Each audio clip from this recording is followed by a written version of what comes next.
Naging yelo ang dugo ni Lena nang lumapa ang makapal na puting sobre sa marmol na mesa, nagliha ng nakapinging tuno sa gitna ng katahimikan ng hapakainan. Hindi iyon galing kay Marco, ang asawa niya, kundi kay Don Ricardo de la Cruz. Ang biyenan niyang siyang ulo ng Imperial Group at nayon, ng miserableng kapalaran ni Lena. Isang tingin lang sa matalim nitong mga mata ang naksabi kay Lena. Tapos na. Humipit ang kapit ni Lena sa baso ng tubig, naramdaman niya ang pangingini ng kanyang kamay. Hindi niya kayang tingnan ang laman ng sobra. Alam niya na. Ang tagal na niyang nararamdaman ang bigat ng pagiging puno sa puno ng pamilya. 4 na taon. 4 na taon silang kasal ni Marco, at sa bawat buwan na lumilipas ng walang batang nadadaloy ng dugo ng De la Cruz, lalong lumalalim ang galit at pagkabigo sa mga mata ni Don Ricardo. At higit sa lahat, ang pangangailangan ng isang tagapagmana. Lalaki. Basahin mo, Elena, malamig na utos ni Don Ricardo, ang boses niya ay tila isang matalim na espada na humihiwa sa hangin. Para maintindihan mo ang importansang desisyong ito, dahan-dahang kinuha ni Lena ang sobra. Ang papel ay malamis sa kanyang daliri. Tila ba hawak niya ang kanyang sariling hato. Nang busan niya, bumulaga sa kanya ang logo ng isang kilalang law firm at ang nasalitang Petition for Annulment at Divorce Papers. Napaatras ang kanyang hininga. Hindi annulment, kundi dibosyo. Legal na paghihiwalay. Hindi ko maintindihan, Papa Ricardo, mahina niyang sambit, ang masalita ihirap lumabas sa lalamunan niya. Ang kanyang mamata ay lumipat kay Marco, na nakaupo sa kabilang mesa, nakayuko ang ulo. Hindi niya ito magawang tingnan sa mata. Ano ang hindi mo maintindihan, Elena? Sarkastikong tanong ni Don Ricardo. 4 na taon na. 4 na taon kayong kasal. Wala kayong anak. Wala kayong anak na lalaki. Binigyang diin niya ang huling salita, tila sumbat. Ang Imperial Group ay isang imperyo, Elena.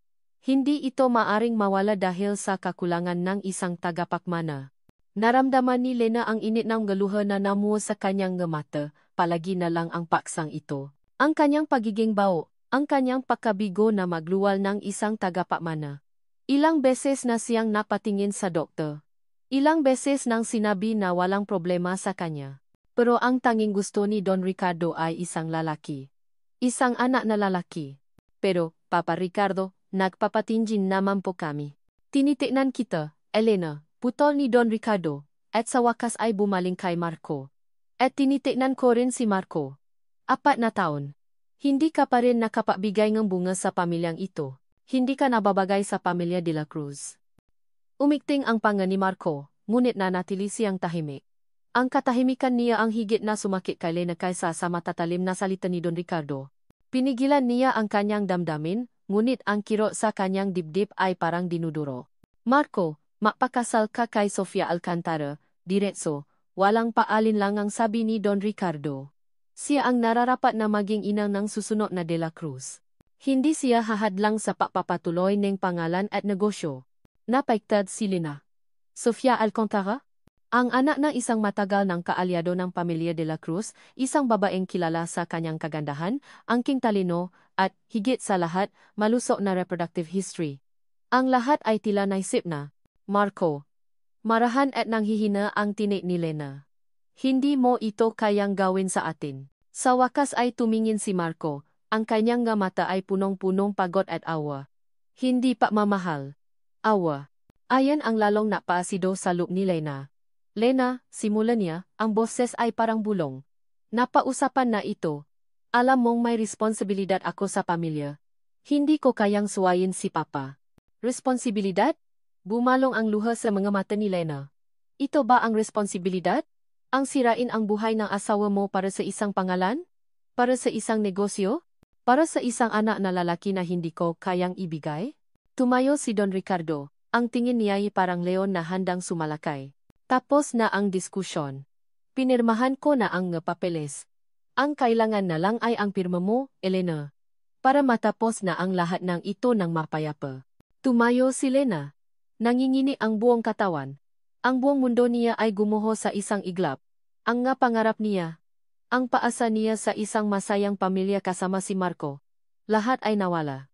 Ang bawat salita, bawat titi, ay parang punyal na tumatagos sa puso niya. Wala akong pinirmahan, mariin niyang sabi, kahit nangingini ang boses. Hindi ako pumapayag. Mahal ko si Marco. At ano ang silbi ng pagmamahal na iyan kung hindi ka makapakbigay ng tagapakmana? Tanong ni Don Ricardo, tumatawa ng mapakla. Ang pag-ibig ay hindi makapagpapatuloy sa pangalan ng De la Cruz. Tanging dugo ang makapagpapatuloy. Ang nga salitang iyon ay parang lason na kumalat sa buong katawan ni Lena. Ang kanyang pagkabigo bilang isang babae, bilang isang asawa, ay sinampal sa kanyang mukha ng pauli-uli. Naglakad si Lena papalabas ng silid, ang bawat hakbang ay tila milyong kilo ang bigat.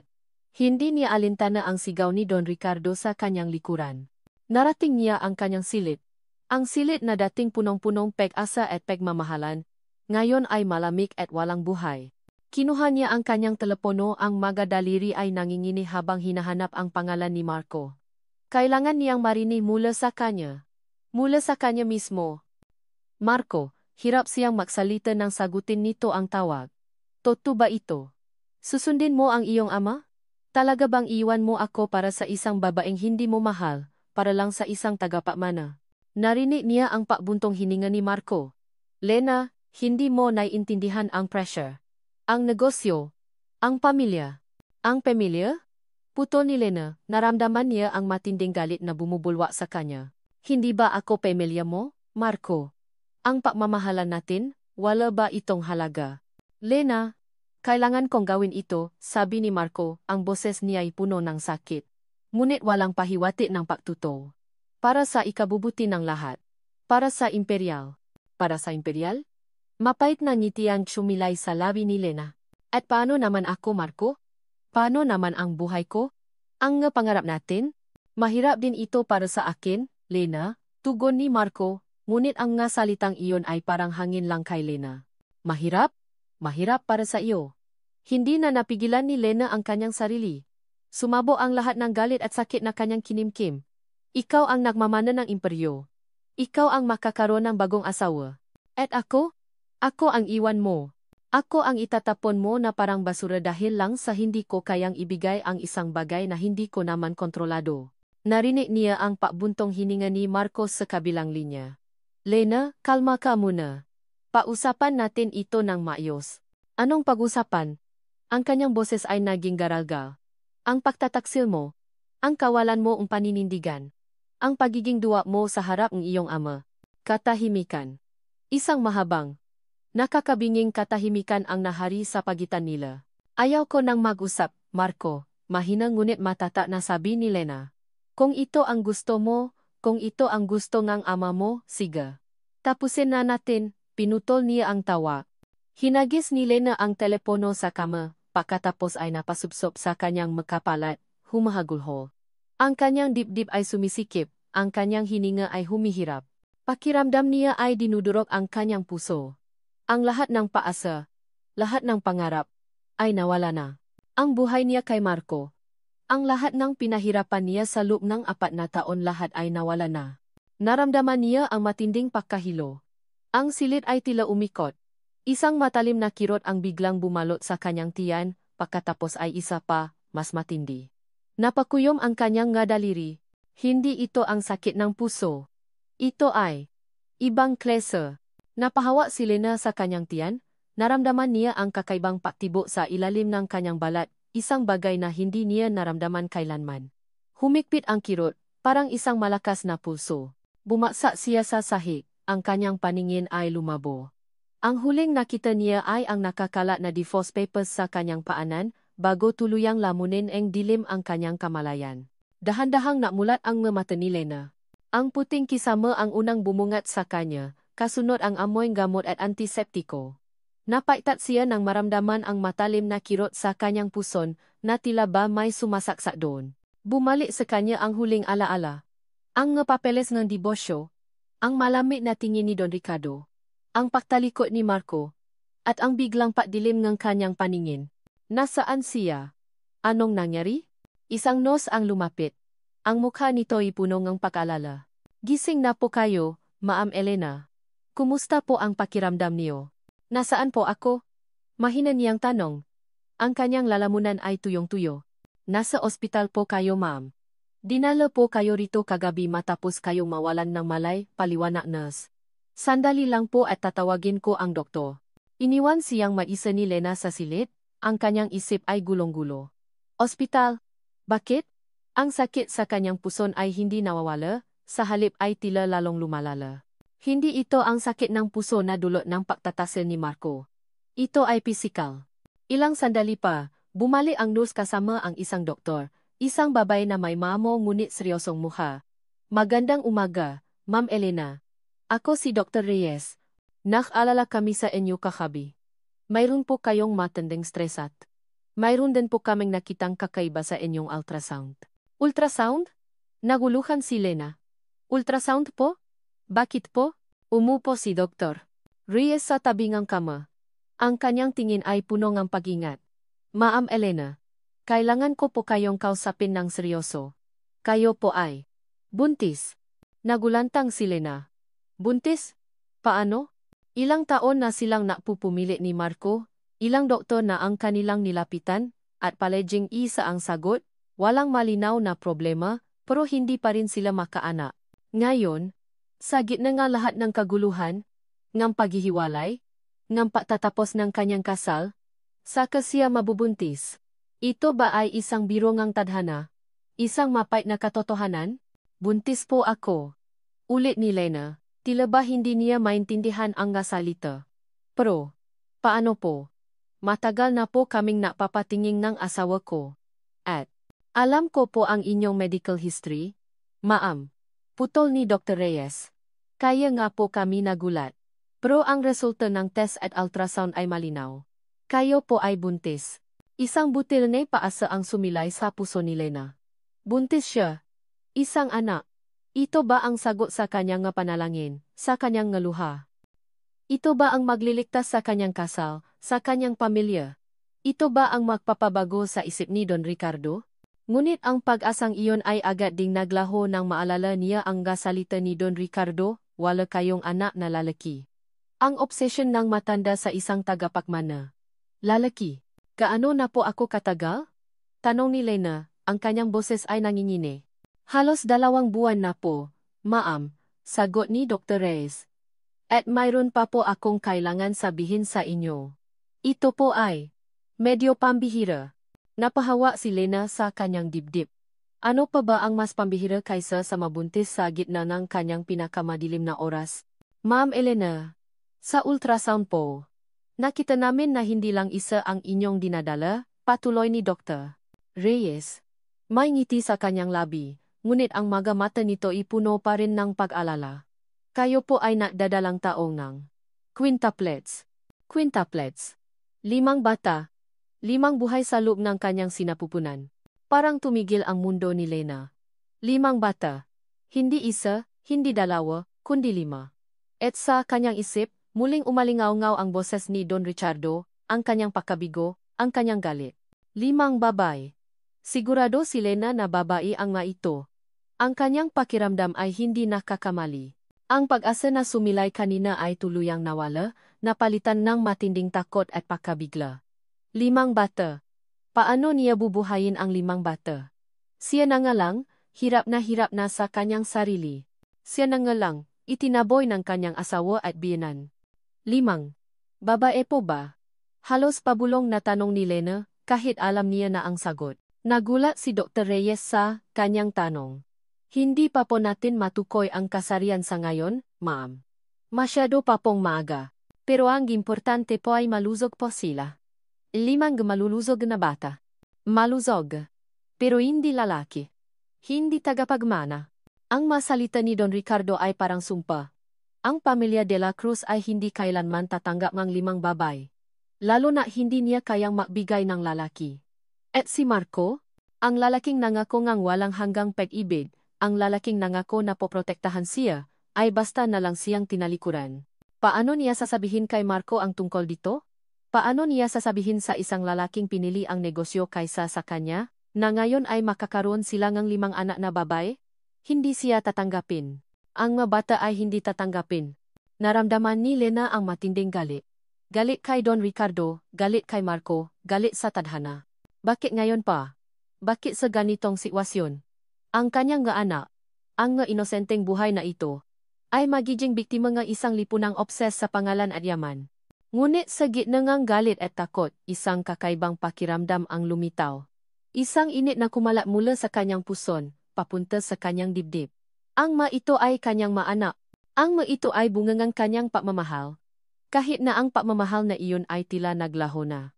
Hindi niya hahayaan na saktan sila ang sinuman. Hindi niya hahayaan na maranasan nila ang pagtanggi at pagkabigo na kanyang naramdaman. Isang ideya ang biglang sumilay sa kanyang isip, isang ideya na kasing lakas ng kanyang pagmamahal sa mga sanggol sa kanyang sinapupunan. Maglaho. Maglaho mula sa buhay ng De La Cruz.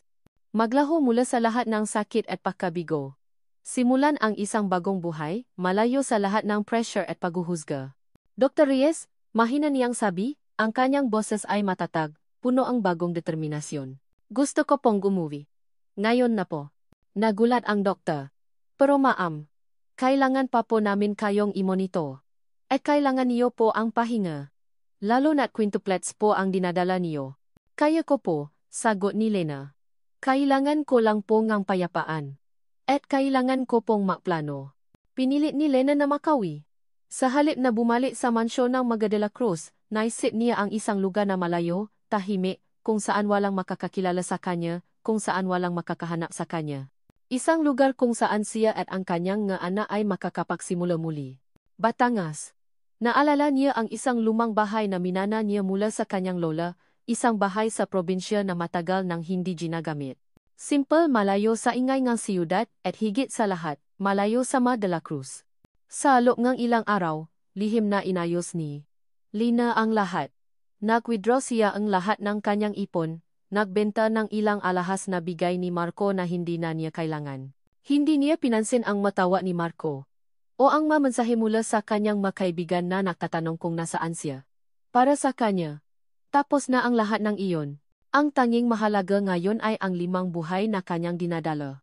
Isang gabi, habang tulo ang lahat sa mansyon, dahan-dahang lumabas si Lena. Bitbit niya ang isang maliit na bag na naglalaman ng kanyang mamahalagang gamit at ang papeles ng debosyo na ngayon ay tila walang saysay na piraso ng papel. Sumakay siya sa isang bus patungong Batangas. Ang kanyang puso ay mabigat ngunit puno ng kakaibang tapang. Nang makarating siya sa Batangas, sinalubong siya ng sariwang hangin at katahimikan. Ang bahay ng niyang lola ay luma na at nangangailangan ng malaking renovation, ngunit para kay Lena, ito ay isang kanlungan. Isang lugar kung saan siya at ang kanyang maanak ay magiging ligtas.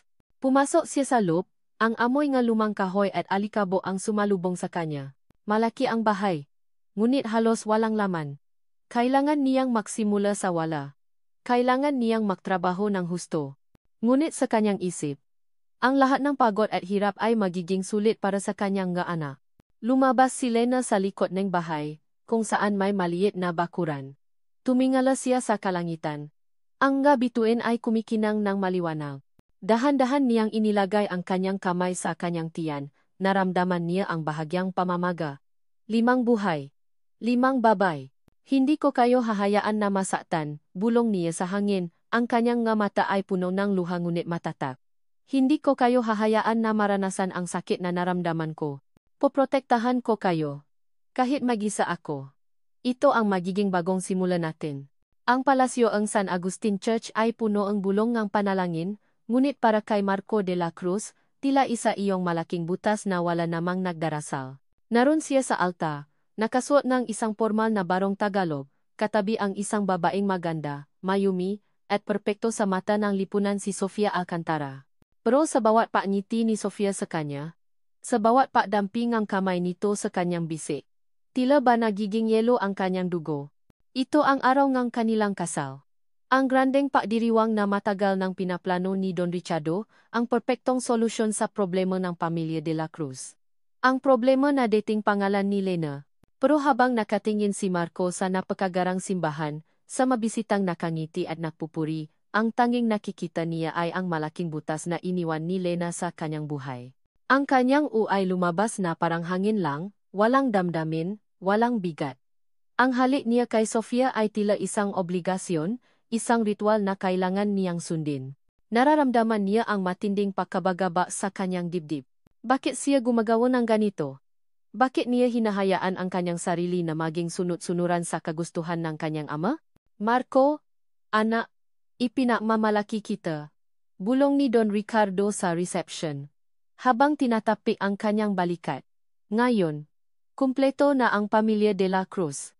Mayroon na tayong perpektong asawa para sa iyo na mabibigay ng perpektong tagapakmana. Nginisyan lang ni Marco ang kanyang ama. Tagapakmana. Iyan lang ang mahalaga kay Don Ricardo. Hindi ang pagmamahalan. Hindi ang kaligayahan. Tanging ang pangalan ng pamilya. At ang pagpapatuloy ng dugo. Ang masalita ni Lena bago siya naglaho ay umaling-angaw sa kanyang isip. Ang pagiging duwa mo sa harap ng iyong ama. Ang bawat salita ay parang suntok sa kanyang sikmura. Totoo ba? Duwa ba siya? Lumipas ang mga buwan. Ang dating masiglang Marco ay naging isang anino ng kanyang sarili. Sa opisina ng Imperial Group, sa gitna ng nga nakatambak na papeles at mga tawa sa telepono, ang isip niya ay palaging lumilipad. Hindi sa mga financial reports, kundi sa mga alaala ni Lena. Naalala niya ang simpleng tawanan ni Lena habang nagluluto sila ng adobo sa kusina. Ang mainit nitong yakap tuwing umaga. Ang pagmamahal sa mga mata nito, bago ito napuno ng sakit at pagkabigo. Ang maalaalang iyon ay parang patalim na dahan-dahang humihiwa sa kanyang puso. Sir Marco, may schedule po kayong meeting with Mr. Sai. Sabi nga niyang secretary. Pilit na ibinabalik siya sa realidad. Sige, pakihanda, sagot niya. Walang gana. Ang pagiging CEO ng Imperial Group ay ang pangarap niya dati. Ang kanyang misyon sa buhay. Ngunit ngayon, ang lahat ng iyon ay tila walang kabuluhan. Ang bawat tagumpay sa negosyo ay hindi nadadala ng kaligayahan. Nakaroon siya ngahat para, kapangyarihan, isang perpektong asawa pero mas malungkot pa siya kaysa kailanman. Nawala si Lena ng parang bula.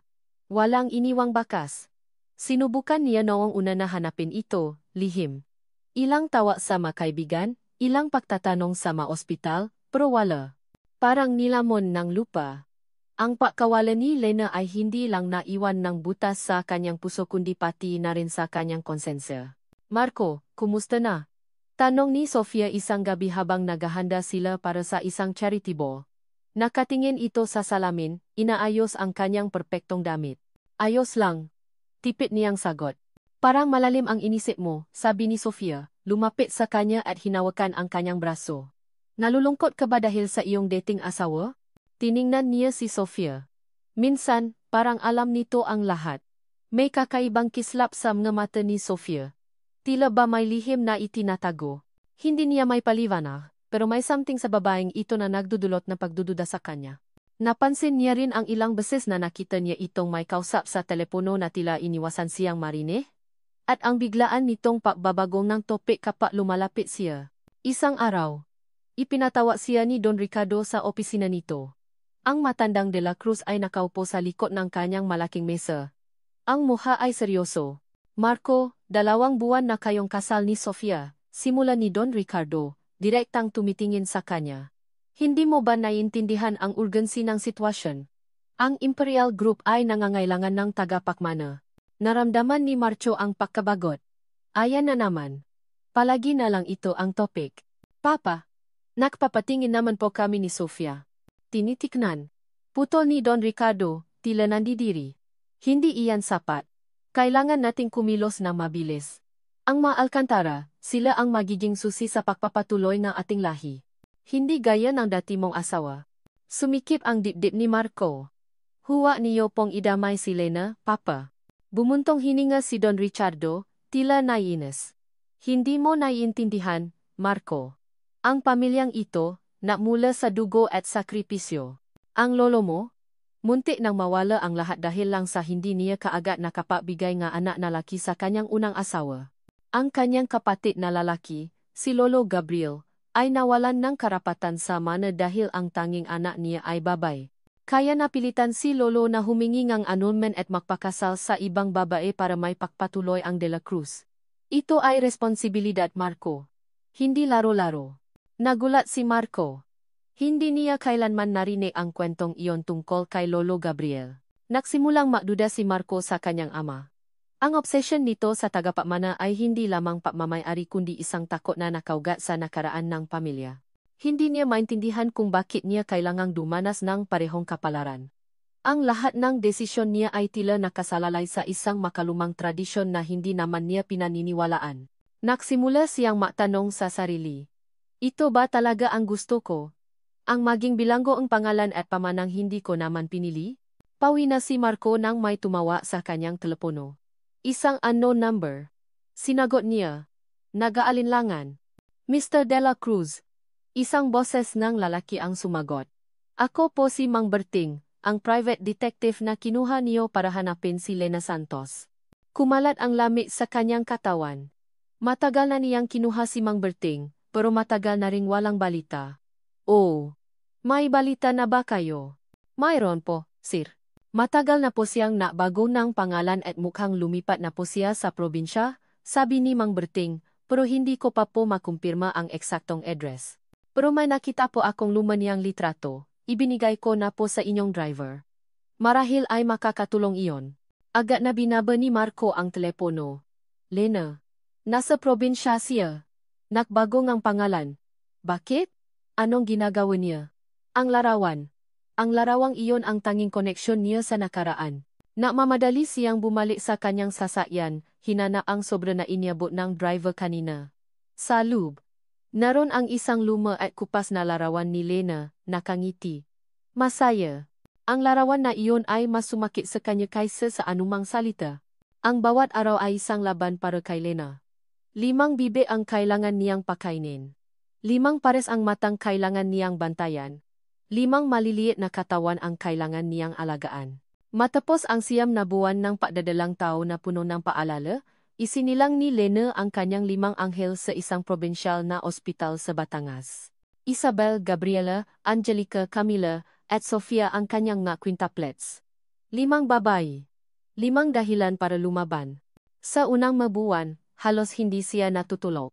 Ang iyak ng isa ay nagiging hudyat para sa iyak ng 5. Ang pagpapakain, pagpapalit ng diapa, pagpapatulog lahat ay ginagawa niya ng mag-isa. Walang katulong, walang yaya. At higit sa lahat, walang Marco. May magabi na umiyak siya sa pagod, sa lungkot, sa pangungulila.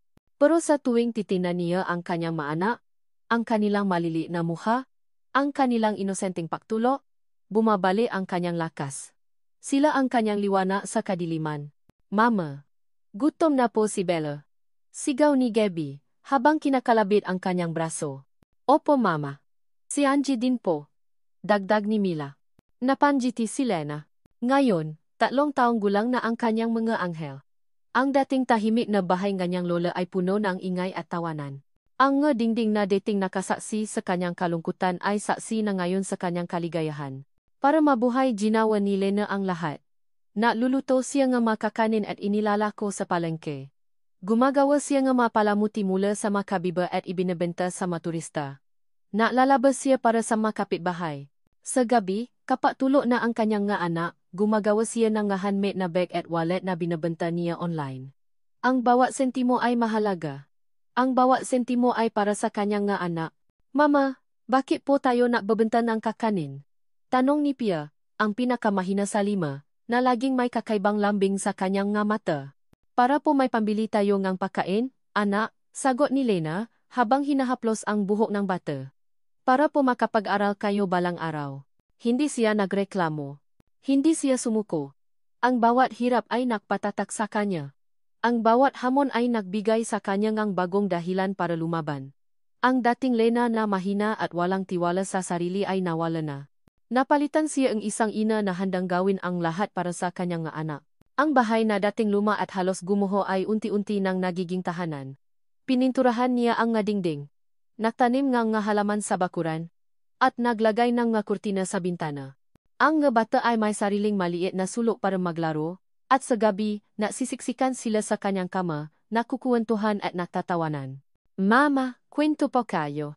Hiling ni Sofia, ang pinakamakulit sa 5. Anong kwento? Tanong ni Lena. Habang niyayakap ang kanyang maanak.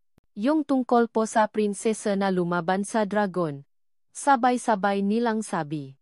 Kinuwento ni Lena ang isang kwento tungkol sa isang prinsesa na hindi nahinte sa prinsipe, kundi lumaban sa sarili niyang dragon. Sa bawat kwento, itinuturo niya sa kanyang maanak ang halaga ng katatagan, ng pagmamahal, at ng pagtitiwala sa sarili. Nais niyang lumaki sila na malakas, matapang, at hindi kailanman mapapadala sa pressure ng lipunan. Isang hapon, habang naglalaba siya sa labas, nakita niya ang kanyang nga anak na naglalaro sa bakuran. Ang kanilang nga tawanan ay parang musika sa kanyang tenga. Si Belle, ang pinakamatalino, ay nagbabasa ang libro. Si Gabby, ang pinakamalambing, ay niyayakap ang kanyang manika. Si NG, ang pinakamaliksi, ay tumatakbo sa bakuran. Si Miller, ang pinakamahilig mapinta, ay gumuguhit sa lupa. At si Pierre, ang pinakamahina, ay nakaupo sa tabi ni Lena, nakangiti. Ang kanilang mga ngiti ang kanyang kayamanan. Ang kanilang kaligayahan ang kanyang tagumpay. Hindi niya kailanman pinagsisihan ang desisyon niyang lumayo. Ang buhay niya ngayon ay simple, ngunit puno ang pagmamahal at kapayapaan.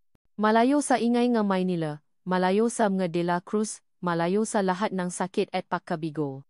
Dito, sa Batangas, siya ay isang ina. Isang ina na kayang gawin ang lahat para sa kanyang nga anak.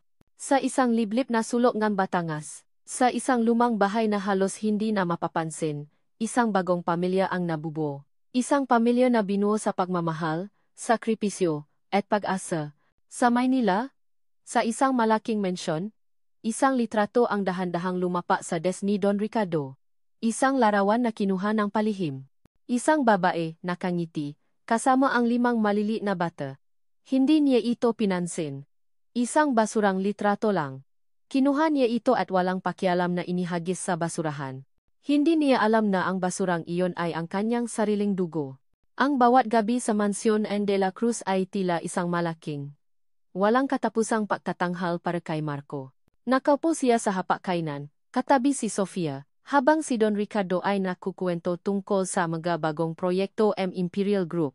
Ngunit ang kanyang isip ay malayo, lumilipat sa maalaala ngang isang babaeng minsan niyang pinangakuan ng walang hanggang paibig, isang babaeng basta na lang naglaho. Ang pakawala ni Lena ay isang malaking palaisipan. Walang iniwang bakas. Walang sulat. Walang tawag. Parang nilamon ng lupa. Sa simula, sinubukan niyang kumbinsihin ang sarili na ito ang pinakamabuti. Ang kanyang ama ay masaya. Ang negosyo ay maayos. Si Sofia ay perpekto. Ngunit ang butas sa kanyang dibdib ay lalong lumalaki. At ang kanyang konsensya ay patuloy na bumubulong. Marco, nakikinig ka ba? Tanong ni Sofia. Ang kanyang tinig ay matamis, ngunit may bahid ng pagkainis. Napaiktad si Marco. Sofia. Ano yon? Sabi ko, kailangan nating magplano ng charity gala. Ang nga Alcantara at De La Cruz ay dapat magpakita ng pagkakaisa. Sagot ni Sofia. Ang kanyang ngiti ay hindi umabot sa kanyang nga mata. Tumango lang si Marco. Ang lahat ay tungkol sa imahe, sa pangalan. Hindi sa tunay na damdamin. Sa nakaraang buwan, napansin niya ang ilang kakaibang bagay kay Sofia. Madalas itong may kausap sa telepono sa hating gabi. At kapag lumalapit siya, agad nitong ibinababa ang tawag. Minsan, nakita niya itong nakikipakita sa isang lalaki sa isang liblib na coffee shop. Ngunit nang tanungin niya ito, sinabi lang ni Sofia na pinsan niya iyon. May kakaibang kislap sa mga mata ni Sofia na nagdudulot ng pagdududa sa kanya. Hindi niya may paliwanag, pero may something sa babaeng ito na nagpaparamdam sa kanya ng pagkabalisa. Isang hapon, habang nagisa si Marco sa kanyang opisina, kinuha niya ang kanyang telepono. Matagal na niyang iniisip ito. Kailangan niyang malaman ang katotohanan. Kailangan niyang malaman kung nasaan si Lena. Dinial niya ang numero ni Mang Berting, ang private detective na kinuha niya noon. Mang Berting, si Marco de la Cruz ito. May balita na ba kayo tungkol kay Elena Santos? Sir Marco. Buti naman at tumawa kayo. Sagot ni Mang Berting. Mayroon po akong ilang impormasyon, pero medyo komplikado po. Mukhang may nagtatago po sa kanya. Sino? Tanong ni Marco, kumunot ang no. Hindi ko pa po makumpirma, sir. Pero ang lahat ng bakas ay tila sinadya na burahin. Mayroon po akong hinala na may malakas na tao sa likod nito, paliwanag ni Mang Berting. Pero mayroon po akong nakitang pattern. May matransaksyon sa bangko na tila na mula sa isang lumang account na nakapangalan sa lola ni Ma'am Elena, sa Batangas. Batangas? Isang probinsya. Malayo sa Maynila. Isang lugar na hindi niya kailanman naisip. Patuloy mong imbestigahan, Mang Berting. Gusto kong malaman ang lahat. Kahit anong halaga. Masusunod, sir, sagot ng detective. Kinabukasan, habang naalmusal, sinubukan ni Marco na kausapin si Sofia. Sofia, may napansin akong kakaiba sa iyo nitong nga nakaraang araw. Madalas kang may kausap sa telepono, at tila iniwasan mo akong marinig. May problema ba? Nagulat si Sofia, at sa isang iglap, bumalik ang kanyang matamis na ngiti. Oh, Marco, wala iyon. Mga kaibigan lang. Alam mo naman, ang nga babae, maraming pinakukuwentuhan. At yung lalaking nakita kong kasama mo sa coffee shop. Diretsong tanong ni Marco. Tinitigan ang mga mata ni Sofia. Bahagyang namutla si Sofia. Ah, iyon. Pinsan ko iyon. Marco. Galing pa sa probinsya. Na-ketchup lang kami. Hindi kumbinsido si Marco. Ang kanyang instincts ay nagsasabi sa kanya na may mali. Hindi niya alam kung ano, pero may isang malaking lihim na itinatago si Sofia. Sa hapon ding iyon, ipinatawa siya ni Don Ricardo sa kanyang opisina. Ang matanda ay nakaupo sa kanyang malaking upuan, ang kanyang mukha ay seryoso. Marco, may kailangan tayong pag-usapan, simula ni Don Ricardo. Ang tungkol sa iyong dating asawa. Kumunot ang no ni Marco. Anong tungkol kay Lena? Papa, may mga balita akong naririnig. May mga nagtatanong kung bakit siya naglaho. Kailangan nating ayusin ito. Hindi maganda sa imahangang de la Cruz, sabi ni Don Ricardo, ang kanyang tingin ay matalim. Nasaan siya? Nag-alinlangan si Marco. Ito ang pagkakataon para magtanong. Papa, bakit mo ba talaga gustong mawala si Lena? Hindi ba sapat ang pagmamahal namin? Bumuntong hininga si Don Ricardo, tila naiinis. Hindi mo naiintindihan, Marco. Ang pamilyang ito, nagmula sa dugo at sakripisyo. Ang lolo mo, muntik nang mawala ang lahat dahil lang sa hindi niya kaagad nakapagbigay ng anak na lalaki sa kanyang unang asawa. Ang kanyang kapatid na lalaki, si Lolo Gabriel, ay nawalan ng karapatan sa mana dahil ang tanging anak niya ay babae. Kaya napilitan si Lolo na humingi ng anuman at magpakasal sa ibang babae para may pagpatuloy ang de la Cruz. Ito ay responsibilidad, Marco. Hindi laro-laro. Nagulantang si Marco sa narinig. Ang kwento ni Lolo Gabriel. Hindi niya kailanman narinig ang bahaging iyon ng kanilang kasaysayan. Ang obsesyon ng kanyang ama sa tagapagmana ay hindi lamang pagmamay-ari kundi isang takot na nakaugat sa nakaraan ng pamilya. Isang takot na maging katulad ng kanyang tiyuhin, na mawalan ng lahat dahil sa kawalan ng anak na lalaki. Nagsimulang magduda si Marco sa kanyang ama. Ang lahat ng desisyon niya ay tila nakasalalay sa isang makalumang tradisyon na hindi naman niya pinaniniwalaan. Ang kanyang ama ay hindi lamang nagmamay-ari sa kanya, kundi isang bilanggo rin ng kanyang sariling takot at ng kasaysayan ng kanilang pamilya. Kaya mo ako pinilit na gawin ito, Papa? Tanong ni Marco, ang kanyang boses ay puno ng pait. Dahil sa takot mo. Dahil sa nakaraan. Ito ay para sa ikabubuti ng imperial, Marco. Para sa iyong kinabukasan. Maring sagot ni Don Ricardo. Ngunit ang masalitang iyon ay hindi na umabot sa puso ni Marco, ang kanyang isip ay gulong-gulo. Ang kanyang buhay ay tila isang malaking kasinungalingan. Ang kanyang kasal kay Sofia, ang kanyang posisyon sa Imperial Group lahat ay tila walang kabuluhan. Kinagabihan. Habang nag-isa si Marco sa kanyang silid, tumuno ang kanyang telepono. Si Mang Berting. Sir Marco, may balita na po ako, sabi ang detective. Ang kanyang boses ay puno ng pagkabigla, nakita ko na po si Ma'am Elena. Nagbago po siya ng pangalan. Elena Santos na po ang gamit niya, at nakatira po siya sa isang liblib na lugar sa Batangas. Napahawa si Marco sa kanyang dibdib. Batangas. Tama ang hinala niya. Nasaan siya, Mang Berting? Ibigay mo sa akin ang eksaktong address. Hindi ko pa po may bibigay ang eksaktong address, sir. Pero mayroon po akong nakuhang litrato niya, sabi ni Mang Berting. Ipinadala ko na po sa email niyo. Isang lumang litrato. Pero makikita niyo po doon na siya nga. Agad na binuksan ni Marco ang kanyang laptop. Ang kanyang kamay ay nangingini habang naghihintay na metlot ang email. Nang lumabas ang larawan, parang tumigil ang kanyang paghinga. Isang lumang larawan ni Lena, nakangiti, masaya. Ang kanyang mata ay puno ng paasa. Ang parehong paasa na kanyang sinira. Ang parehong paasa na kanyang ipinapalit sa kapangyarihan. Ang litrato ay hindi lamang napakita kay Lena, kundi napakita rin kanyang sariling pagkabigo. Ang kanyang napakakamali. Ang kanyang pagiging duwa. Ang larawan na iyon ay mas sumakit sa kanya kaysa sa anumang salita. Ang kanyang puso ay puno ng matinding pagsisisi at pangungulila. Ang gabi ay bumabalo sa Maynila, ngunit sa loob ng kanyang penthouse unit. Ang isip ni Marco de la Cruz ay hindi matahimik. Nakatitik siya sa larawan ni Lena na ipinadala ni Mang Berting, ang kanyang puso ay puno ang matinding pagsisisi. Ang ngiti ni Lena sa litrato ay parang sumbat, isang paalala ng pagmamahal na kanyang sinira. Ang kanyang buhay ngayon ay tila isang malaking kasinungalingan, nababalutan ng kapangyarihan at yaman na hindi naman niya talaga gusto. Isang matalim na tuno ang bumasa sa katahimikan ng silid ang pakbaksa ng isang sobre sa kanyang pintuan. Nagulat si Marco. Sino ang magpapadala ng sulat sa ganitong oras? Kinuha niya ang sobre, ang kanyang noo ay kumunot nang makita ang walang pangalan ng nagpadala. Malaki ang pag-alinlangan niya, ngunit ang kanyang kuryosidad ay mas malakas. Dahan-dahan niyang binuksan ang sobre. Sa loob, mayroong isang maliit na, bahagyang malabong litrato, at isang munting hibla ng buhok. Nakabalot sa tisyu. Kinuha niya ang litrato.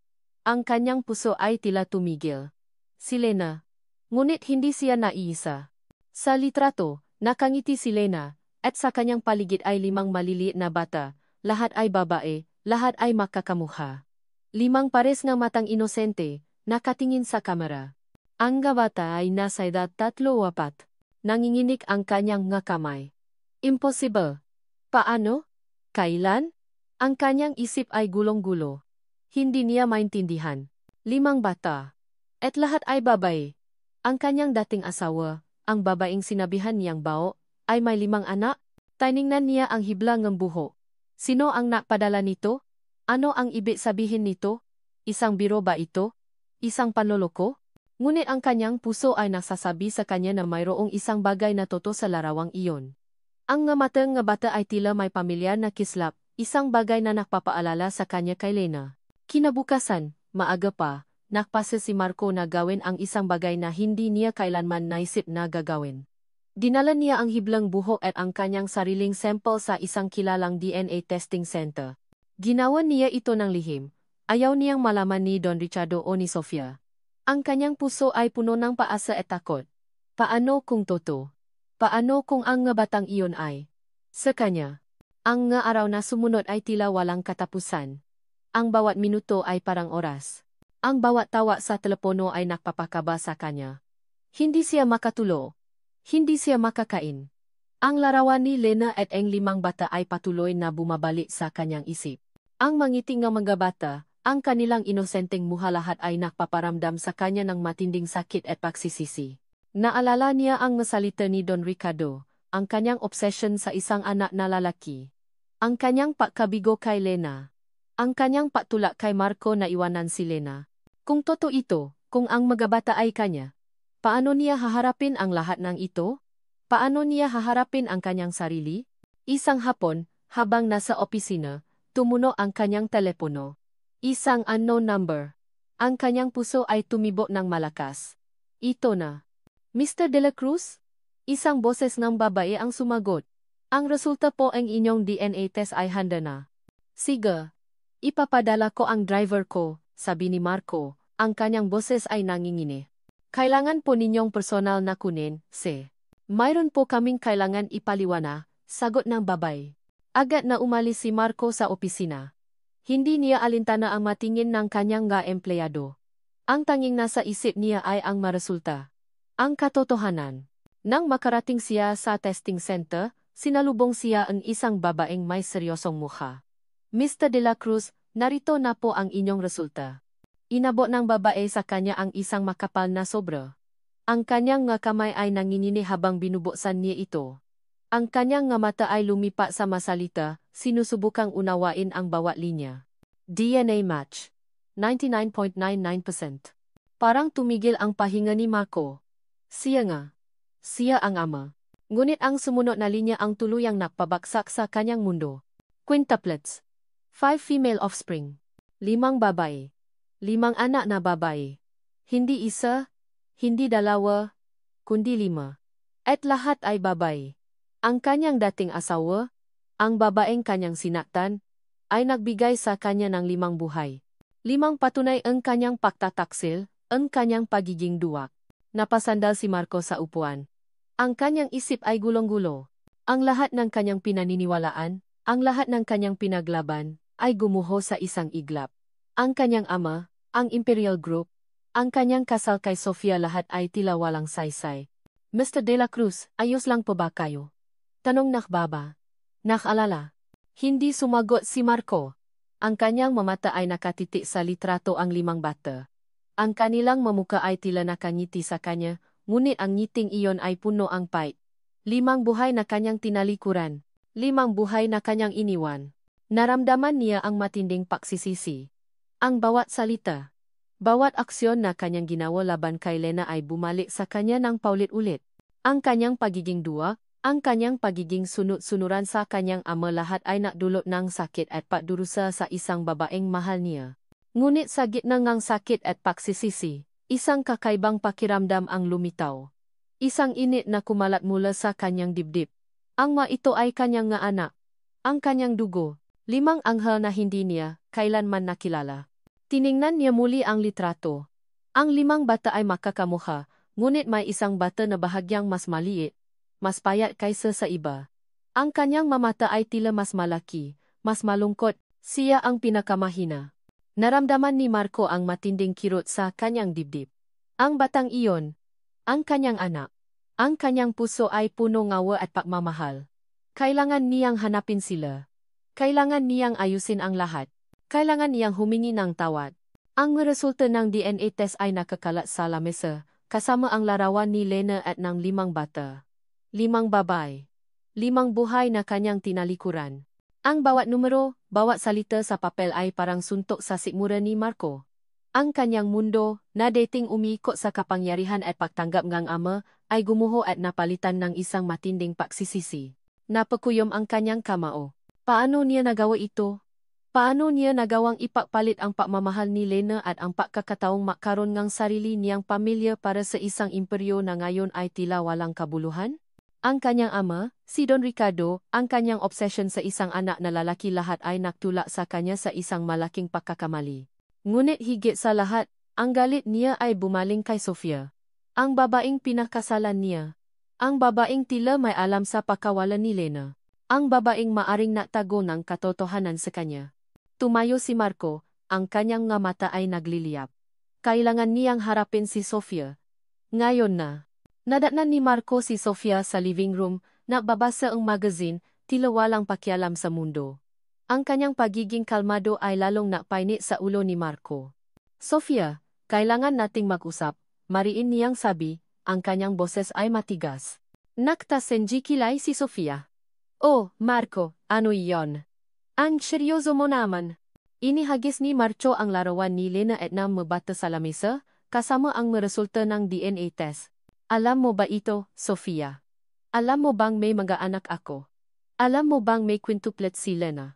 Nagulat si Sofia. Ang kanyang magazine ay nahulog sa sahi. Ang kanyang mukha ay namutla. Ang dating kalmado niyang ekspresyon ay napalitan ng takot. Ano? Ano iyan, Marco? Pilit niyang tanong. Ang kanyang boses ay nangingini. Huwa ka makunwari, Sofia, sigaw ni Marco, ang kanyang galit ay sumabog.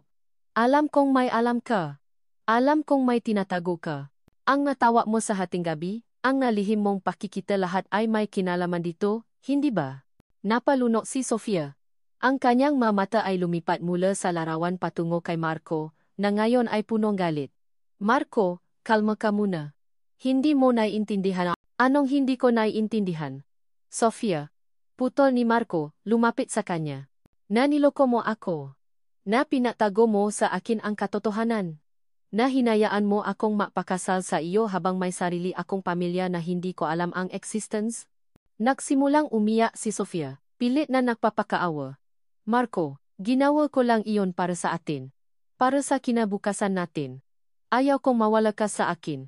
Alam kong hindi ka papayagan ni Don Ricardo na makaroon ng pamilya kay Lena kung malalaman niyang may mga anak kayo, lalo na't babay. Kaya tinago mo. Marco's voice was full of disbelief. Kaya hinayaan mo akong saktan si Lena. Kaya hinayaan mo akong maging isang duwag sa harap ng aking ama.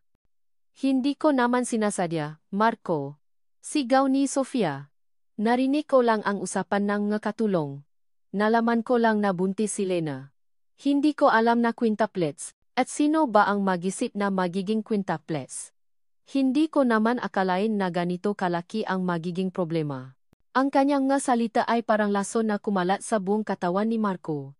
Ang kanyang pagmamahal kay Sofia, kung mayroon man, ay tuluyang nawala. Ang babaeng ito ay hindi lamang mapanlin lang, kundi isang walang puso.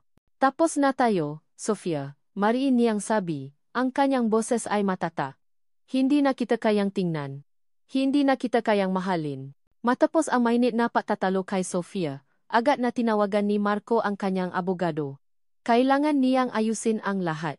Kailangan niyang kumalas sa lahat ng koneksyon sa Imperial Group at sa Pamilya de la Cruz. Alam niyang magagalit si Don Richardo, ngunit hindi na niya alintana iyon. Ang tanging mahalaga ngayon ay ang kanyang anak. Gusto kong ma-resign sa lahat ng posisyon ko sa Imperial Group, sabi ni Marco sa kanyang abogado. At gusto kong ma-file ng annulment kay Sofia. Ayoko nang may kinalaman sa kanila. Nagulat ang abogado. Sir Marco, sigurado po ba kayo? Ito po ay malaking desisyon. Ang Imperial Group po ang inyong buhay. Hindi na, sagot ni Marco, ang kanyang boses ay puno ng determinasyon. Ang buhay ko ay ang aking pamilya. Ang mga anak ko, kailangan ko silang hanapin. Kailangan ko silang protektahan. Habang nagpaplano siyang ang kanyang paalis sa kumpanya, tumunog ang kanyang telepono. Si Mang Berting. Sir Marco, may balita po ako tungkol sa isa sa mga anak niyo, sabi ngang detektif, ang kanyang boses ay puno ngang pag-alala. Ang pinakamaliit po sa 5, si Pia. Mayroon po siyang congenital heart defect. Kailangan po niya ngang operasyon. Malaki po ang gastos. Parang binuhusan ng malamig na tubig si Marco. Pia. Ang batang nakita niya sa litrato. Ang batang may malungkot na mga mata. Ang kanyang anak. May sakit. At kailangan niya ng operasyon. Naramdaman ni Marco ang matinding sakit sa kanyang dibdib. Hindi lang siya nakulang bilang asawa, kundi nakulang din siya bilang ama. Ang kanyang anak ay naghihirap, at wala siyang kaalam-alam. Nasaan sila? Mang Berting. Tanong ni Marco. Ang kanyang boses ay nanginginig. Ibigay mo sa akin ang eksaktong address. Ngayon na. Ibinigay ni Mang Berting ang address, kasama ang pangalan ng ospital kung saan nagpapatingin si Pia. Agad na nakimpake si Marco.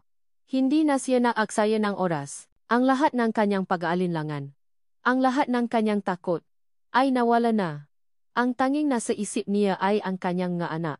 Habang namamaneho si Marco patungong Batangas, ang kanyang isip ay puno ng halo-halong emosyon. Pagsisisi, galit, pagkaawa. Ngunit higit sa lahat, pag-asa. Paasa na makahingi ng tawad. Paasa na makabawi. Paasa na makilala ang kanyang nga anak. Ang kanyang kotse ay bumabaybay sa makurbadang daan. Papalayo sa ingay ng Maynila. Papalapit sa isang probinsya na hindi niya kailanman naisip na magiging bahagi ng kanyang buhay. Ang araw ay unti-unting lumulubog. Nagbibigay na kulay kahel sa kalangitan. Naramdaman ni Marco ang bigat ng kanyang pagkakamali, ngunit sa bawat kilometro na kanyang tinataha, tila ba nababawasan ang bigat na iyon. Ang kanyang puso ay puno ng determinasyon. Hindi na siya ang duwa na Marco na sunod-sunuran sa kanyang ama. Ngayon, siya ay isang ama. Isang ama na handang gawin ang lahat para sa kanyang nga anak. Ngunit sa kabila ng lahat ng determinasyon, isang tanong ang patuloy na bumabagaba sa kanya. Matatanggap pa kaya siya ni Lena? Mapapatawad pa kaya siya ng babaeng kanyang sinaktan? Ang araw sa Batangas ay laging sariwa. Puno ang amoy ng lupa at mga bulaklak. Para kay Lena, ito ang kapayapaan na matagal niyang hinanap. 5 taon na ang nakalipas mula nang iwan niya ang Maynila, ang nga de la Cruz, at ang lahat ng sakit na dulot ng nakaraan. Ngayon, ang kanyang buhay ay umikot sa kanyang 5 anghel. Sina Belle, Gabby, Angie, Mila, at Pia. Ang kanilang mga tawanan ang musika sa kanyang tahanan. Ang kanilang mga ngiti ang kanyang araw. Abala sila na sa pagluluto ng tanghalian adobo, ang paborito ng kanyang nga anak nang biglang may kumatok sa pintuan.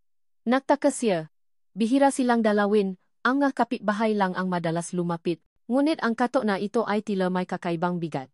Dahan-dahan niyang binuksan ang pintuan. At doon, nakatayo sa labas, ang araw sa kanyang likuran, ay isang figura na akala niya'y hindi na niya makikita.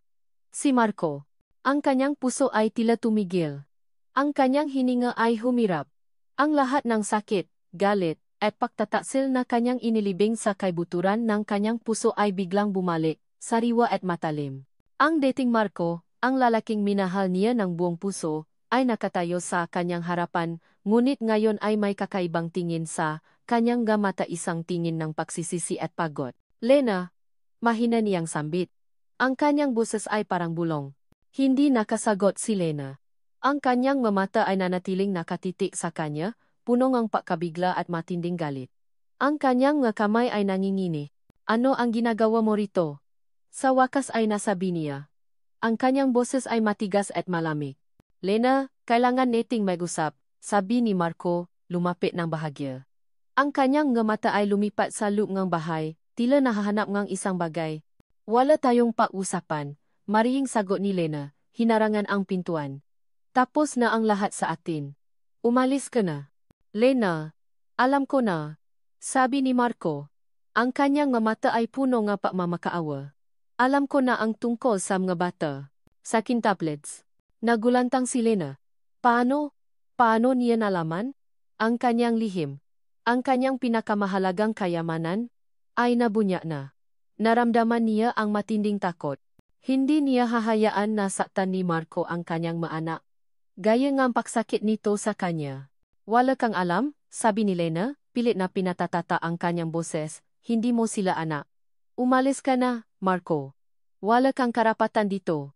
Lena, alam kong nakamali ako, sabi ni Marco, ang kanyang boses ay puno ng sakit. Alam kong nasaktan kita. Pero kailangan kong ipaliwanag. Kailangan kong humingi ng tawad.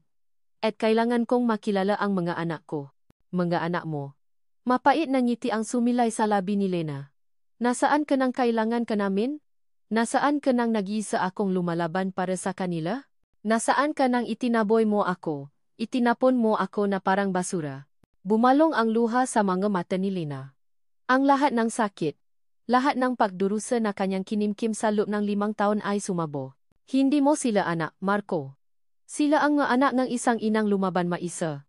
Sila ang anak ng isang babaeng iniwan mo para sa pera at kapangyarihan.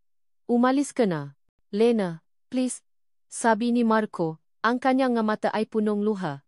Alam kong nakulang ako. Alam kong naging duwag ako, pero nagbago na ako. Handa akong gawin ang lahat para makabawi. Handa akong maging amo sa kanila. Sa gitna ng kanilang pagtatalo, lumabas ang nga bata.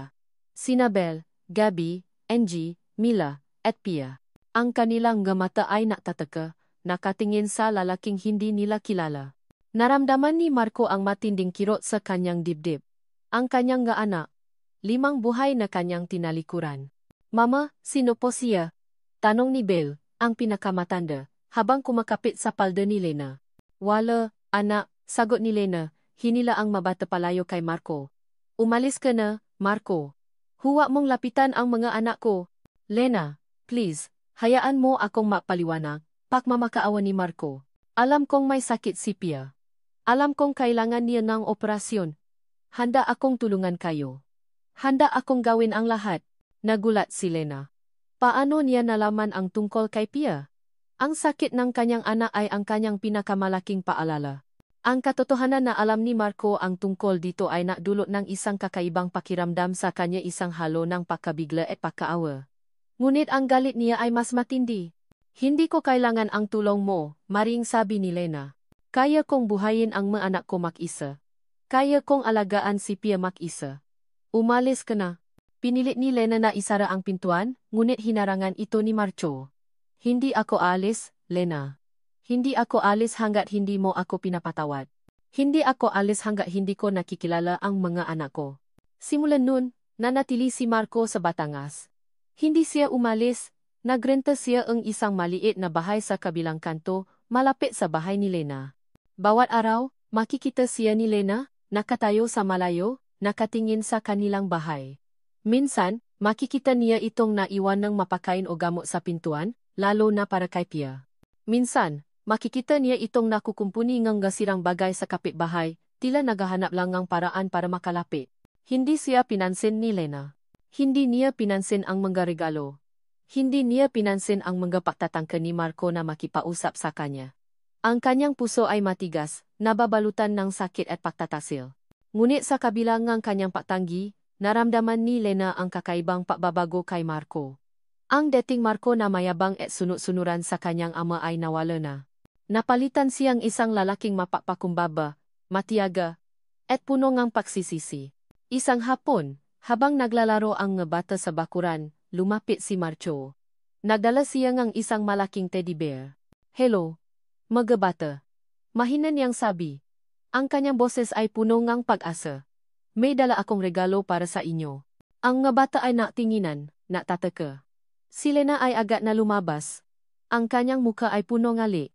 "Marco, sinabi ko na sa iyo. Huwag mong lapitan ang mga anak ko." Sigaw ni Lena.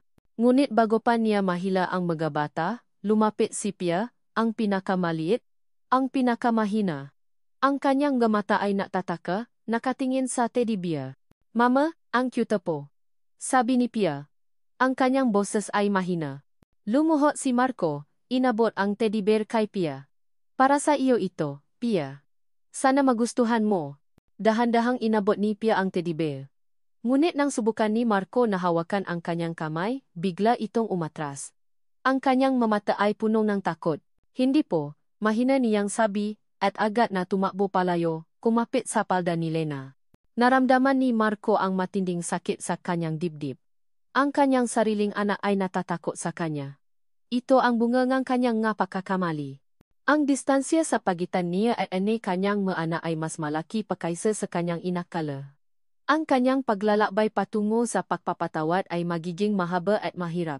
Hindi nagtagal, umabot sa kaalaman ni Don Ricardo de la Cruz ang tungkol sa paghahanap ni Marco kay Lena at, higit sa lahat, ang pagkakatuklas nito sa mga quintuplets. Ang balita ay tila isang bomba na sumabog sa loob ng mensyon ng de la Cruz. Ang matandang de la Cruz, na dating kalmado at kalkulado, ay naging isang nag-apoy na bulkan. "Paano ito nangyari, Marco?" Sigaw ni Don Ricardo sa telepono. Ang kanyang boses ay umalingaw-ngaw sa liblib na bahay na inupahan ni Marco sa Batangas. "Paano mo nalaman ang tungkol sa babaeng iyan? At 5 babae. 5 anak na babae. Ano ang silbi ngang iyan sa Imperial?" Huminga ng malalim si Marco. Nangingini ang kanyang kamao, ngunit ang kanyang puso ay nanatiling matatak. Matagal na niyang hinintay ang sandaling ito. "Alam ko na po, Papa. At hindi ko po sila iwan. Sila ang maanak ko." "Anak mo?" Tumawa ng mapakla si Don Ricardo. "Ang maayan ay bunga ng isang pagkakamali. Hindi sila nararapat sa pangalan ng De la Cruz. Bumalik ka rito ngayon din, Marco. Kung hindi, tatalikuran kita. Wala kang matatanggap kahit isang sentimo. Mawawala lahat ng pinahirapan mo." "Wala po akong pakialam sa yaman o sa pangalan, Papa," mariing sagot ni Marco. Ang kanyang boses ay matatag. "Ang tanging mahalaga sa akin ngayon ay ang aking pamilya, ang aking nga anak, at si Lena." Isang nakakabinging katahimikan ang sumunod. Pagkatapos, isang matalim na boses, "Piliin mo, Marco. Ang pamilya de la Cruz at ang iyong pwesto sa imperyo. O ang babae at ang nga anak niyang hindi makapagbibigay ng tagapamana. Hindi mo pwedeng makaroon ang dalawa." "Pinili ko na po, Papa," sabi ni Marco. Ang kanyang boses ay punong determinasyon. "Pinili ko ang aking pamilya. Handa akong talikuran ang lahat ng ito para sa kanila." Sa kabilang linya, narinig ni Marco ang pagbaksak ng telepono. Alam niya na. Ginawa niya ang pinakamahirap na desisyon sa kanyang buhay, ngunit sa loob niya, nakaramdam siya ang kakaibang kapayapaan. Ang ngatanikala na matagal nang gumagapos sa kanya ay unti-unting kumakalas. Hindi nga nagtagal, napakita si Don Ricardo sa Batangas, kasama ang kanyang ngatauhan, at si Sofia. Ang kanyang muha ay puno ngalit at pagkadismaya. Direkta silang pumunta sa bahay na inupahan ni Marco. "Marco, ano ang ginagawa mo sa lugar na ito?" Sigaw ni Don Ricardo. Ang kanyang tingin ay puno ng pagama. "Bumalik ka sa Maynila. Bumalik ka sa iyong lugar." "Wala na po akong lugar sa Maynila, Papa," kalmadong sagot ni Marco, kahit naramdaman niya ang matinding kaba. "Ang lugar ko ay dito, kasama ang aking pamilya. Pamilya? Nagtaas ng boses si Sofia. Ang kanyang mukha ay puno ng pakainis. Marco, huwag kang magpakatanga. Balikan mo ako. Balikan mo ang buhay natin. Tayo ang nararapat na makasama. Tayo ang magbibigay ng tagapamana. Sofia, tapos na tayo, mariying sabi ni Marco. Alam kong may alam ka sa pagbubuntis ni Lena. Tinago mo sa akin ang katotohanan. Hindi kita kayang tingnan, lalo na ang mahalin. Namutla si Sofia. Ang kanyang mata ay nanliit. Marco, ginawa ko lang iyon para sa iyo. Para sa atin. Hindi, putol ni Marco, ginawa mo iyon para sa sarili mo. Para sa posisyon mo. Lumayas ka na.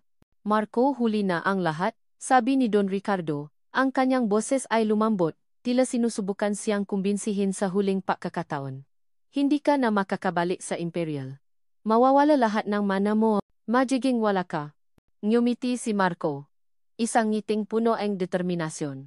Mas gusto ko pa pong maging wala, Papa, kaysa maging bilanggo ng yaman na walang pagmamahal. Tapos na po ako sa Imperial. Tapos na po ako sa buhay na iyon.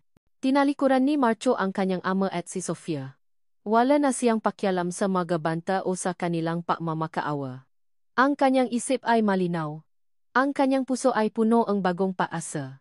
Sa loob ng ilang araw, ibinenta ni Marco ang lahat ng kanyang personal na ari-arian, ang kanyang kotse, ang kanyang relo, ang kanyang kagamitan.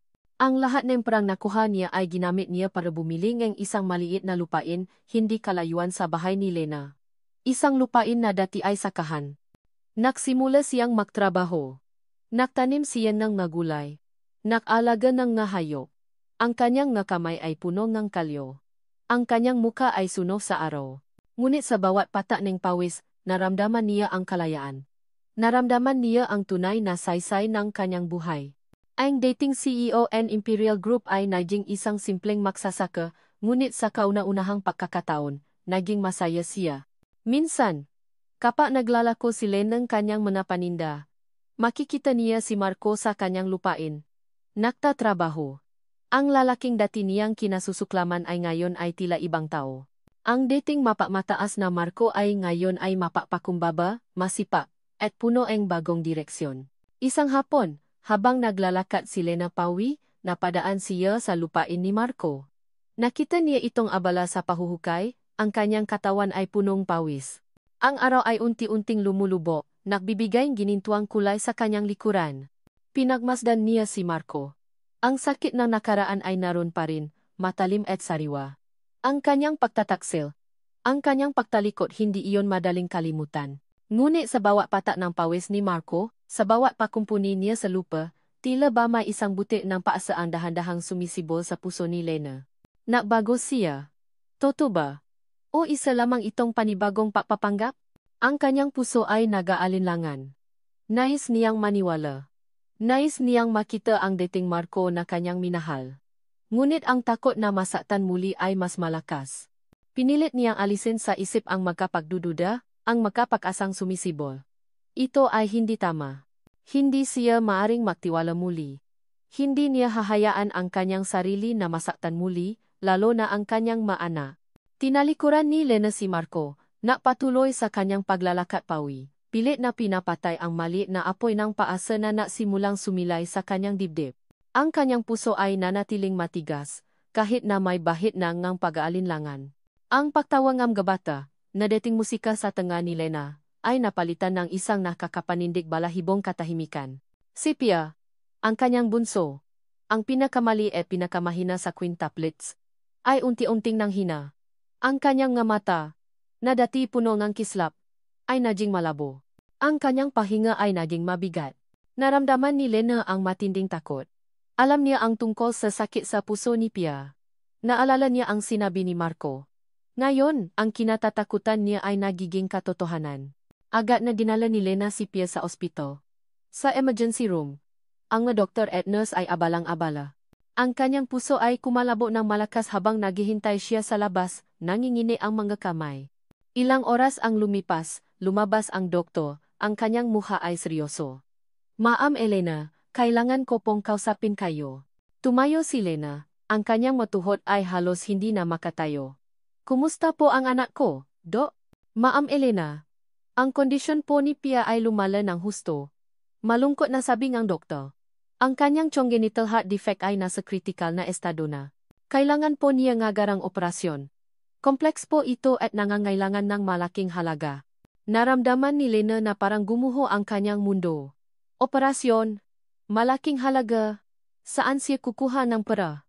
Ang lahat ng kanyang ipon, ang lahat ng kanyang pinahirapan, ay halos wala na. Ang kanyang makinikita sa paglalakong kakanin at paggawa ng handicraft ay sapat lang para sa pang-araw-araw na pangangailangan. Gaano po kalaki, Dok? Tanong ni Lena, ang kanyang boses ay nangingini.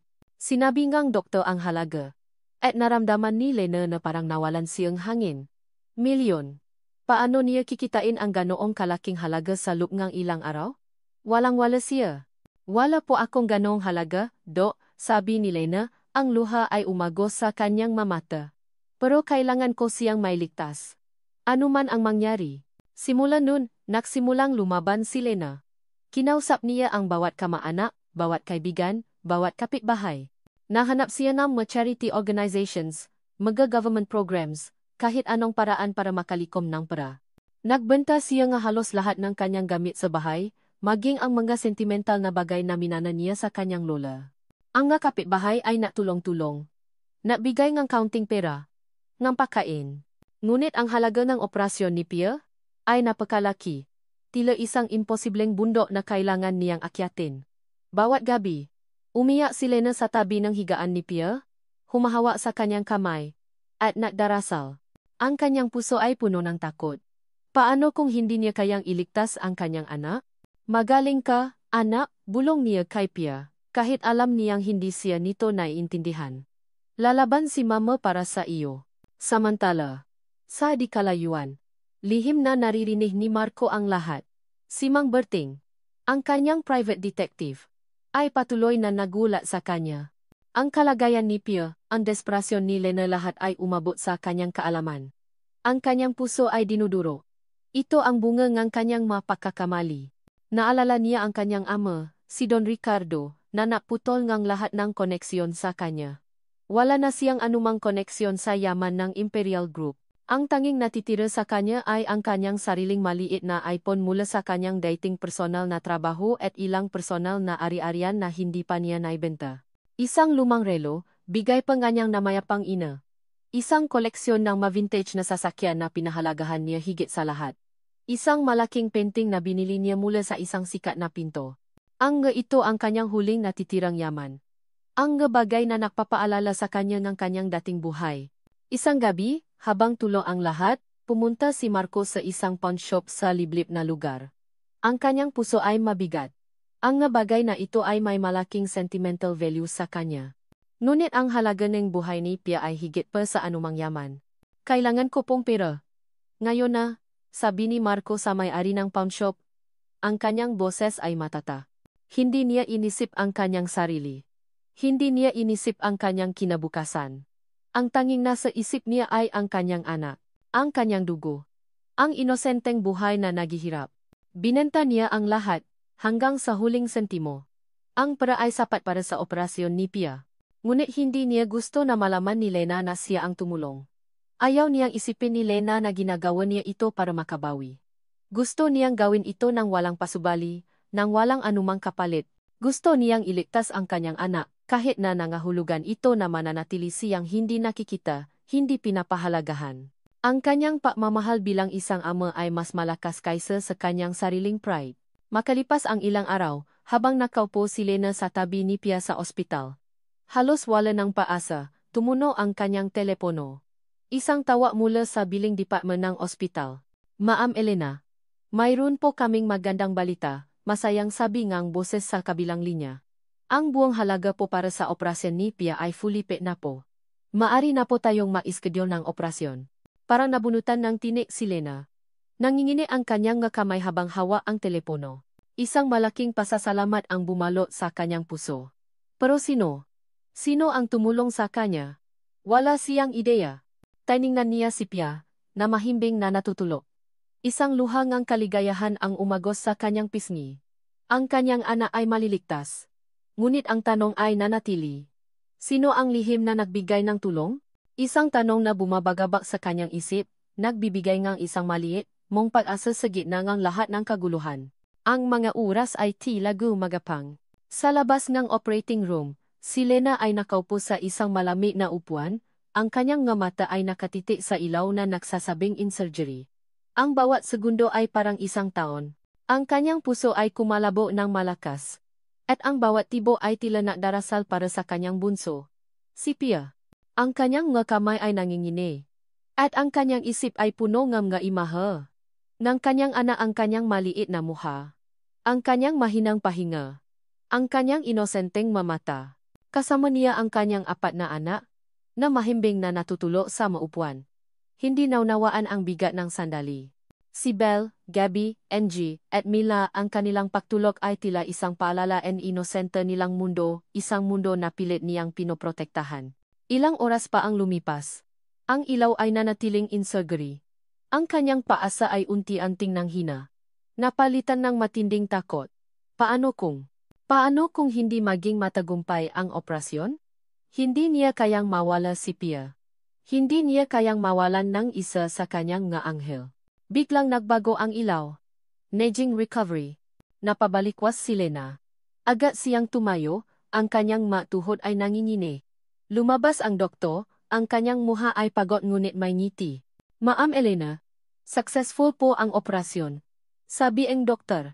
Ang kanyang boses ay puno ang pagod. Stable na po ang kondisyon ni Pia. Kailangan lang po niya ng mahabang pahinga at recovery. Naramdaman ni Lena na parang nabunutan siya ng tinik. Isang malaking buntong hininga ang lumabas sa kanyang bibig. Ang luhangang kaligayahan ay umagos sa kanyang mamata. Salamat po, Dok. Maraming salamat po. Lumapit siya sa doktor. Niyakap ito ng mahigpit. Ang lahat ng pagod, lahat ng takot, ay biglang nawala. Ang kanyang anak ay ligtas. Ang kanyang anak ay buhay. Nang makita niya si Pia sa recovery room, mahimbing na natutulo, ang kanyang maliit na katawan ay puno nga tubo at wire, naramdaman ni Lena ang matinding pagmamahal. Hinawakan niya ang kamay ng kanyang anak, ang kanyang nga mata ay puno ng luha. Salamat, Panginoon, bulong niya. Salamat po. Habang nakaupo siya sa tabi ni Pia, nag-isip siya kung sino ang nabayad ng operasyon. Ang tanong na iyon ay patuloy na bumabagaba sa kanya. Sino ang lihim na tumulong sa kanya? Biglang may lumapit na nurse. Ma'am Elena, may naghahanap po sa inyo sa labas. Nagulat si Lena. Sino? Hindi niya inaasahan ang sinuman. Lumabas siya. At doon, nakatayo sa labas ng recovery room, ay si Mang Berting, ang private detective. At sa tabi niya, si Marco. Mang Berting? Tanong ni Lena, nagtataka. Ma'am Elena, gusto ko lang po sanang ipaalam sa inyo na si Sir Marco po ang nagbayad ng operasyon ni Pia, sabi ni Mang Berting. Ang kanyang tingin ay lumipat kay Marco. Binenta po niya ang lahat ng kanyang ari-arian para lang po mailigtas si Pia. Lihim po niya itong ginawa. Ayaw po niyang malaman niyo. Parang binuhusan ng malamig na tubig si Lena. Naramdaman niya ang matinding pakabigla.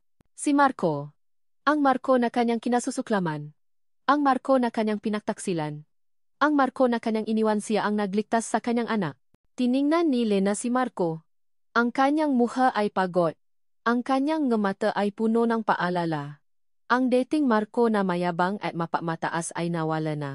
Napalitan siya ngang isang lalaking mapakpakumbaba, puno ngang pagsisisi at handang maksakripisyo.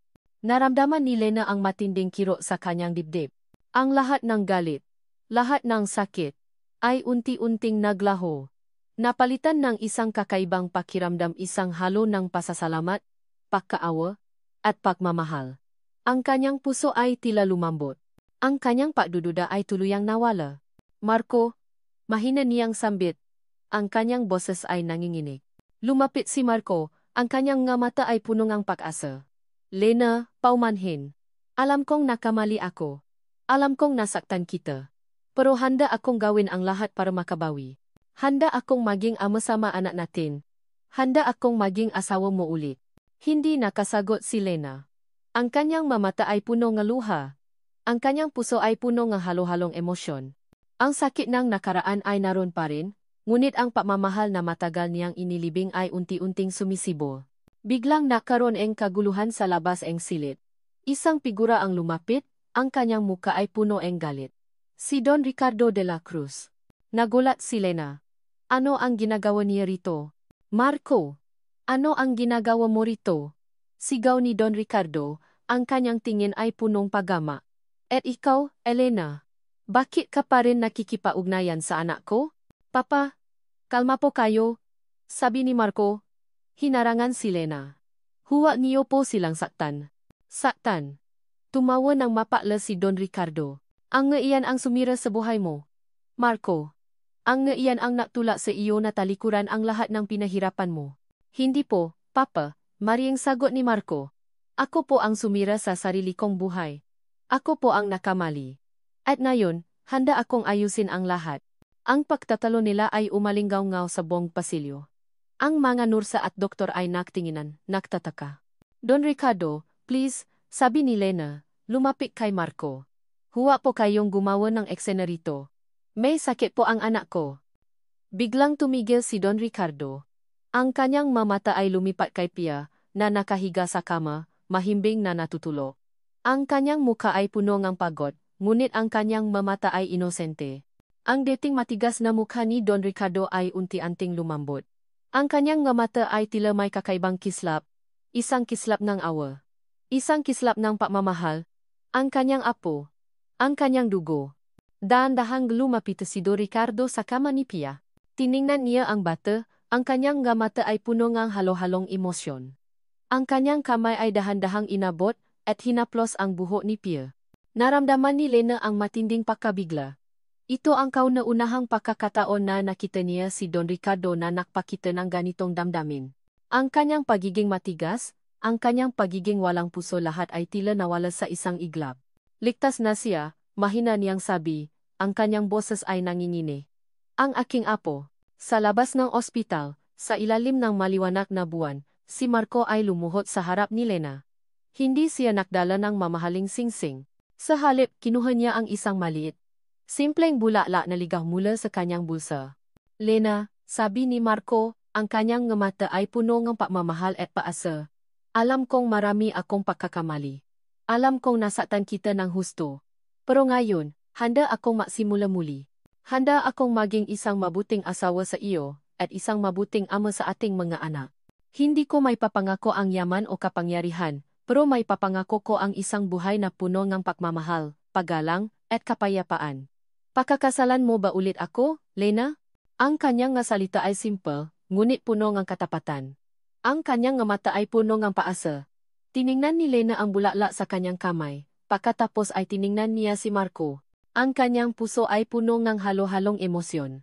Ang sakit ng nakaraan ay naroon pa rin, ngunit ang pagmamahal na matagal niyang inilibing ay unti-unting sumisibol.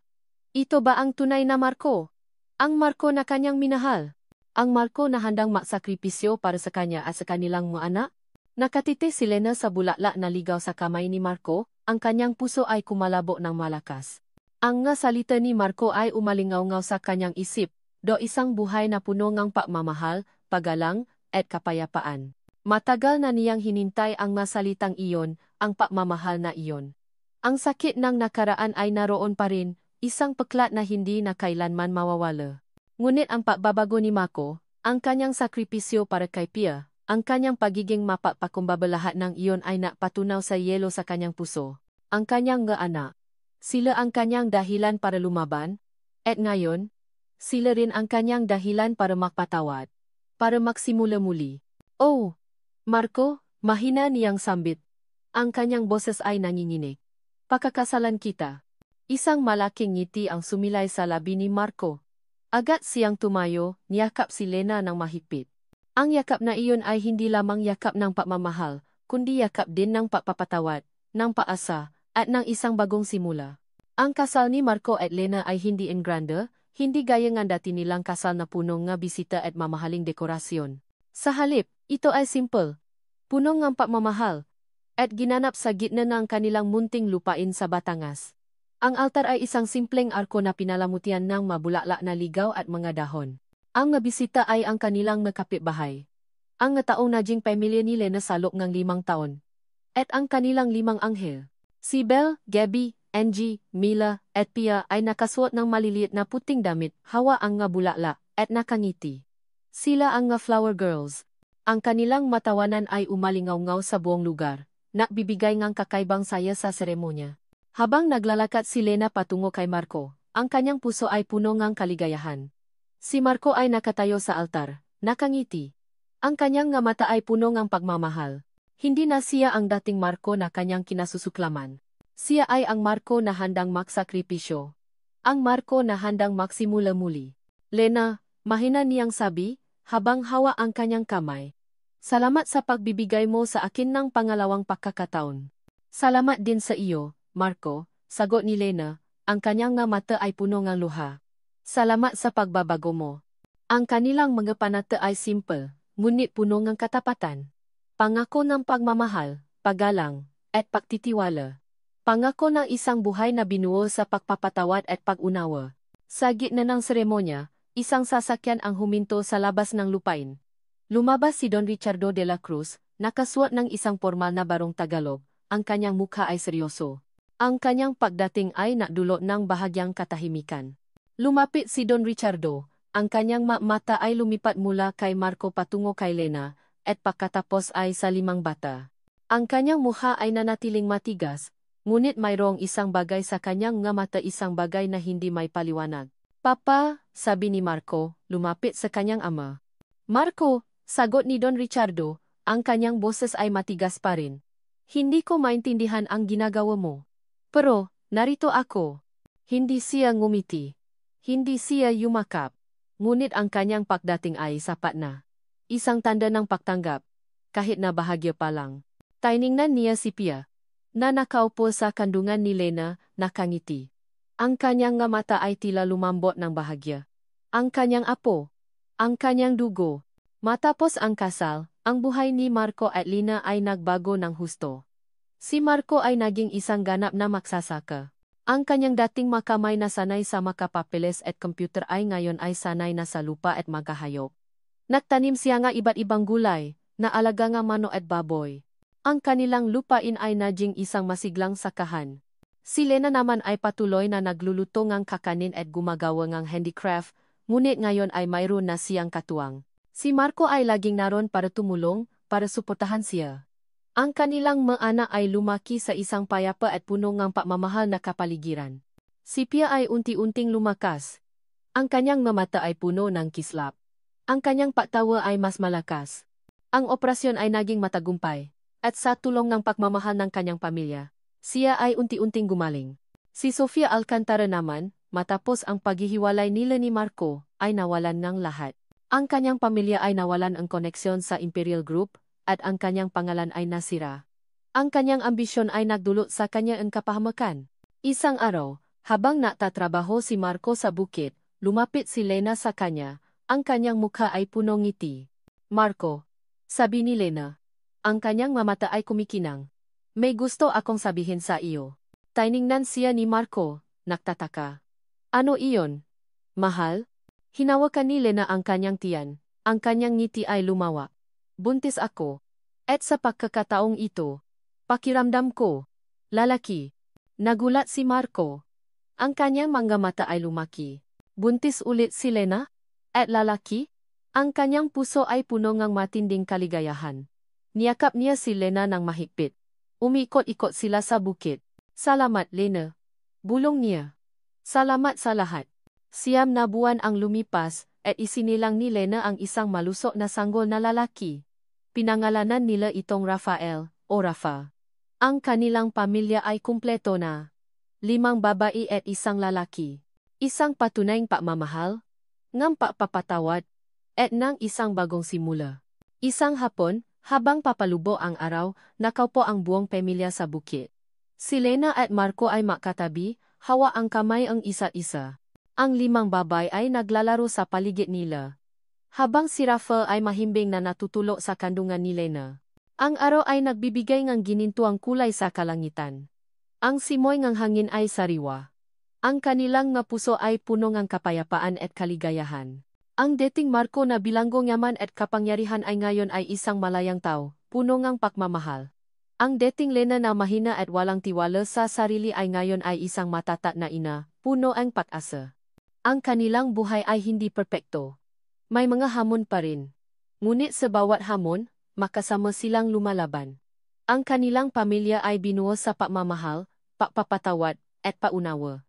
Isang pamilya na handang harapin ang anumang pagsubok, basta makasama. Tiningnan ni Marco si Lena. Ang kanyang mata ay puno ng pagmamahal. Hinawakan niya ang kamay ni Lena ng mahigpit. Ito ang kanilang bagong simula. Isang ganap na pamilya. At dito nagtatapos ang kuwento ni Marco at Lena, isang kuwento ng pagsubok, pagpapatawad, at paghahanap ng tunay na pagmamahal. Sa aming mga minamahal na tagapakinig. Maraming salamat po sa inyong walang sawang pagsubaybay sa bawat kabanatang tinig nga nakaraan. Ang paglalakbay nina Lena at Marco ay naging posible lamang dahil sa inyong mainit na pagtanggap at pakikini. Bawat salita, bawat emosyon na aming isinulat, ay inilan namin para sa inyo. Bilang inyong manunulat, malalim po ang naramdaman naming kagalakan at pagkabihani sa bawat yugto ng kuwentong ito. Hindi lamang ito isang simpleng salaysay. Ito ay isang paglalakbay na kasama nating binaktas. Mula sa sakit ng pagtataksil, sa bigat ng pagsisisi, hanggang sa liwanag ng pagpapatawad at paasasaksi tayong lahat sa pagbabago at paglago ng bawat karakter. Ang pagliha ng mundong ito, ng mga emosyon, at ng mga aral, ay naging isang napakahalagang bahagi ng aming pagiging manunulat. Umaasa po kami na sa pamamagagitan ng kwentong ito, nadama ninyo ang kapangyarihan ng pagmamahal na lumalampas sa lahat ng pagsubok, ang kahalagahan ng pagpapatawa sa sarili at sa kapwa, at ang liwanag ng pag-asa na laging naroon sa kabila ng pinakamadilim na sandali. Ang buhay ay puno ang hindi inaasahang kabanata, ngunit sa bawat isa, may aral na matutunan. At pagmamahal na kayang ayusin ang lahat. Kung mayroon po kayong nais ibahagi tungkol sa inyong nararamdaman sa kwentong ito, o kung paano ito nakaapekto sa inyo, huwag po kayong mag-atubiling magpadala ng inyong mamensahe. Ang inyong mga salobin ay mahalaga sa amin. Muli, maraming salamat po sa pagiging bahagi ng aming kwento. Buong pagmamahal. Pusang muling umibig.